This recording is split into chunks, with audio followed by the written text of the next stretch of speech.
selamat siang, selamat datang kembali di channel kita, channel kreatif dan inovatif. Salam kreatif dan inovatif dari saya, Wahyu Rahmanto. Untuk siang ini saya akan mengenalkan tool untuk air conditioner ya, untuk pengisian untuk freon atau refrigeran ya, yang dipakai untuk unit alat berat ataupun untuk unit mobil ya, sarana. Nah, ini kita memakai itu pressure kit atau manifold kit yang disebut yang di depan saya ini ya. Nah, bagaimana cara untuk mengisi freon dan juga untuk mengetahui troubleshooting yang mengarah pada sistem dari air conditioner atau AC yang mengalami kerusakan ya. Nah, nanti ada kebuntuan, ada loss pressure, dan ada berbagai problem bisa kita lihat dengan tool pressure kit atau manifold kit ini ya. Ya, saya akan kenalkan ini ya. Ini nama meternya untuk pressure kitnya. Yang ini ada hose yang dipakai untuk ini kita ke warna dulu ya. Ini ada 3. Ini ada warna kuning, warna biru, dan warna merah. Nah, warna merah ya. Ya, ini ada kode masing-masing. Ya, kita pakai yang biru untuk low pressure ya, yang disebut dengan suction nanti. Dan di sini untuk high pressure-nya atau discharge kita memakai warna merah. Ini udah ada kodenya ya.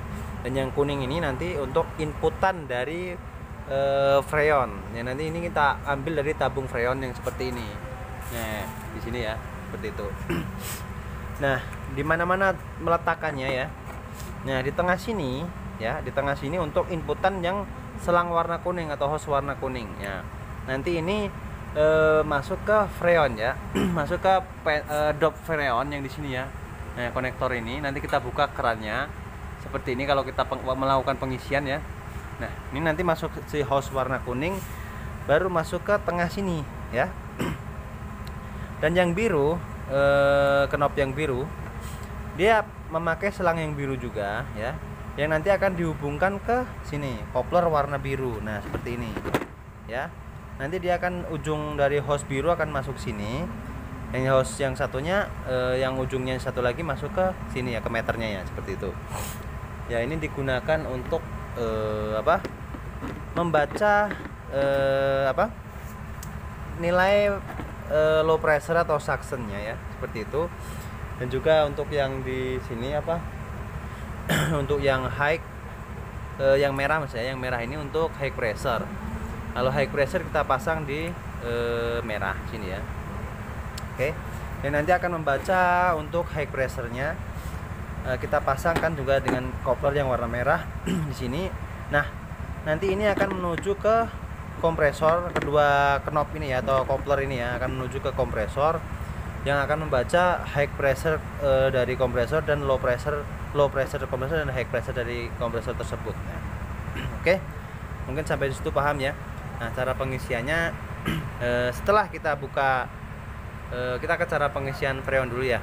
Setelah kita buka tadi untuk freonnya di keran yang di situ, kita buka full ya. Kita pertama pengisiannya harus kita balik ya, untuk liquidnya kita balik untuk freonnya. Kita untuk mengambil liquidnya ya, sebentar saja, baru kita balik lagi ke posisi seperti itu. Oke, kita tutup. Nah, nanti ini setelah kita buka di valve-nya, di kerannya itu, baru kita bisa buka ini ya, buka ini. Untuk pengisian pertama seperti ini. Jadi kedua ini ya, setelan atau ini putaran ini ya, ini kita buka sama-sama, kita buka full ya. Kenapa harus seperti itu? Karena kekosongan dari freon ya di dalam sistem itu akan diisi yang nantinya masuk dari tabung freon yang di situ ya, yang masuk sini, dia akan kedua arah ya, kedua arah, ke low dan ke high. Oke. Dan nanti di sini akan mengisi ke bagian yang kekosongan tadi ya, kekosongan dari sistem AC tersebut atau air conditioner tersebut ya, agar tidak terjadi kekosongan di sistem. Nah, seperti itu. Nah, ketika sudah jarum di sini sudah penuh ya, untuk di kaca di sini ya, ada indikator kaca ini sudah tidak ada gerakan apa lagi maksud saya sudah penuh, tidak ada gelembung lagi, maka dipastikan sistem itu sudah terisi. Nah seperti itu. Jadi kita bisa tutup kedua ini ya kedua putaran ini kita tutup ya, atau valve ini kita tutup. Oke, baru kita mulai running engine. Kita running engine dengan AC on ya. Nah nanti akan menunjukkan nilai seperti ini ya, berapa nilai dari high dan low nya si kompresor tersebut. Nah kita akan membaca ini dulu ya, standar value dulu ya, saya akan jelaskan. Oke, jadi untuk maksimum standar value ya yang kita pakai ya. Nah jadi standarnya itu kalau untuk di high-nya dia akan ke sini loh, 200 PSI. Nah ini 200 PSI di sini. Oke, yang untuk low-nya dia mencapai 30 sampai 40. Nah jadi dia batas ini ya, di batas ini sampai 40 ya, jadi tidak sampai 50, hanya 30 dan maksimumnya 40. Nah seperti itu. Nah kita ketika sudah kita running engine, umpamanya kita sudah dapat nilai ya, di sini ada 100 PSI ya, 100 PSI. Oke. Nah kita kan belum tercapai nilainya ya. Nah kita hanya bisa membuka valve yang biru ini ya. Ingat, hanya valve yang biru ini atau suction yang bisa kita buka, dan tidak boleh membuka valve yang merah. Nah, kenapa tidak boleh membuka valve yang merah? Karena ini bertekanan tinggi ya. Ini nanti apalagi di saat pressure sudah mencapai 200 PSI ya. Nah, kalau ini dibuka ya seperti ini, maka tekanan dari kompresor akan balik ya, masuk sini ya, dan dia akan mengalahkan inputan dari freon. Yang freonnya hanya yang bertekanan kecil yang dari sini ya, inputannya dia akan kalah dengan yang kalau kita buka ini, maka bisa dipastikan ada problem nanti pecah hose di inputan yang dari freon ini. Nah jadi ketika engine running jangan sekali-kali membuka yang high. Nah jadi kita hanya mainkan di low saja ya. Nah kita buka pelan-pelan seperti ini sampai nilainya nanti tercapai di sini 200 PSI untuk maksimumnya ya, saya ngomongnya maka maksimum. Dan di sini 30 sampai 40. Nah biasanya kalau di 200 di sini 40 ya. Kalau kita ngomong 180 PSI di sini biasanya nilainya 30. Nah itu hukumnya nilainya seperti itu ya, standarnya ya teman-teman ya. Jadi tidak boleh melebihi dari 200 PSI, dan juga jadi sebenarnya mengikuti sih di sini yang kita patokan yang pertama, kita di sini tidak boleh mengikuti tidak boleh melewati 200 PSI yang ini ya di sini. Oke. Jadi apabila di bawah 200 180 ya sudah cukup. Kita juga melihat kondisi dari kompresor tersebut apakah mampu dia mencapai 200 PSI seperti itu. Jadi untuk nilai standarnya maksimumnya 200 PSI ya, seperti itu untuk high-nya ya. Oke. Nah saya akan menjelaskan beberapa troubleshooting yang dialami oleh yang problem di AC ya, maksud saya. Nah biasanya ada terjadi loss pressure ya, atau yang terjadi AC kurang dingin ya, atau tidak dingin sama sekali. Untuk mengetahui kompresor itu problem atau tidak ya, terjadi loss pressure atau kebuntuan. Nah di situ kita bisa baca melewati meter dari pressure gauge atau manifold gauge ini ya. Nah biasanya seperti ini ya, ketika engine running dengan posisi AC on ya, AC on, maka di sini dia akan 0. Jadi posisi suction ini 0, dan posisi ini biasanya meninggi ya, biasanya tinggi. Biasanya di sini sudah mencapai 100 lebih 150 ya umpamanya, di sini tetap 0. Nah itu pasti terjadi kebuntuan di sistem. Nah kalau kebuntuan sistem kita bisa ngomong ke receiver dryer yang buntu, atau sirkulasi dari kondensor yang bermasalah ya, atau kotor ya. Dan juga bisa terjadi di valve ekspansi yang mengalami kerusakan atau kebuntuan juga ya, seperti itu. Nah itu bisa ditandai dengan ini sudah naik pressure-nya dan sini tetap 0 ya, seperti itu ya. Untuk suction-nya tetap 0 dan di sini udah naik ya untuk ya high pressure-nya ya. Nah, discharge-nya sudah naik, di sini tetap 0. Nah, itu bisa dipastikan ada kebutuhan di sistem tersebut. Ya, oke.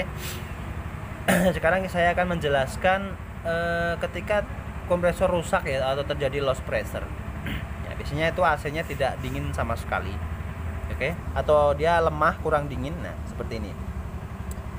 Standarnya dari pressure standar value dari pressure AC ya.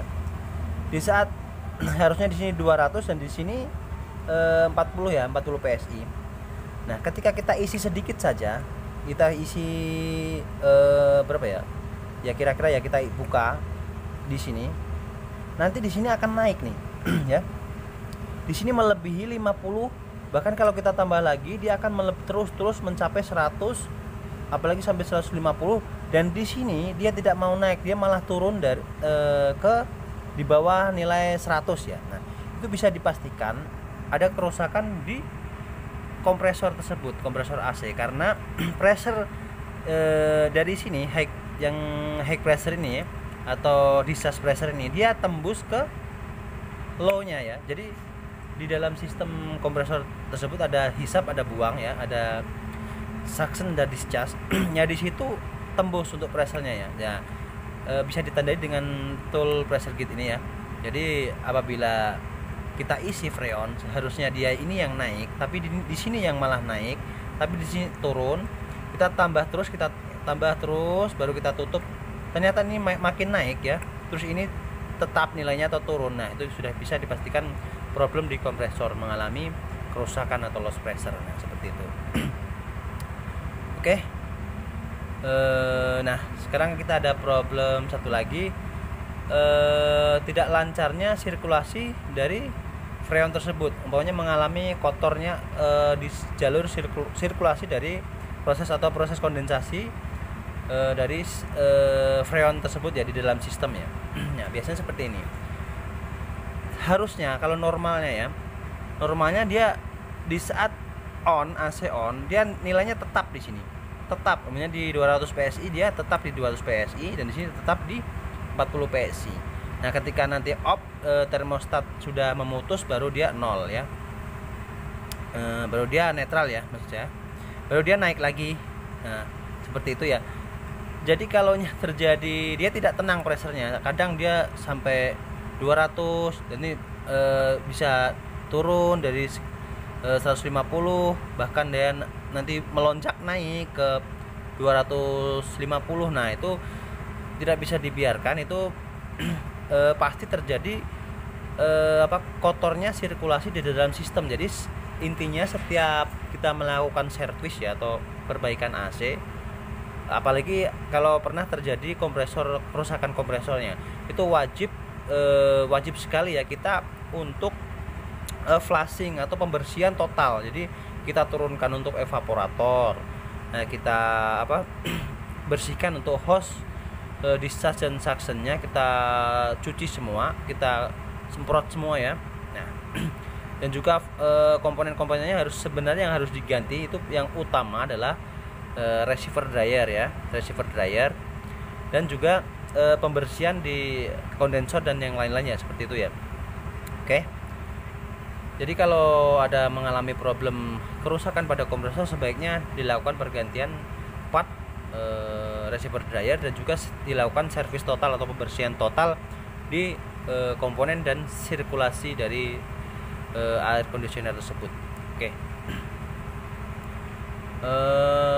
Mungkin itu ya teman-teman ya, bisa dipahami. Jadi itu aja untuk siang ini saya jelaskan sedikit mengenai air conditioner ya, cara pengecekannya dan cara penggunaan untuk pressure gauge atau tool manifold gauge ya, seperti itu. Ya, mungkin bermanfaat, nanti bisa ditanyakan di kolom komentar kalau ada yang mau dipertanyakan seputar air conditioner ya pada unit mobil ataupun alat berat ya, bisa ditanyakan di kolom komentar. Ya, mungkin itu aja dari saya per siang ini. Assalamualaikum warahmatullahi wabarakatuh dan semangat pagi.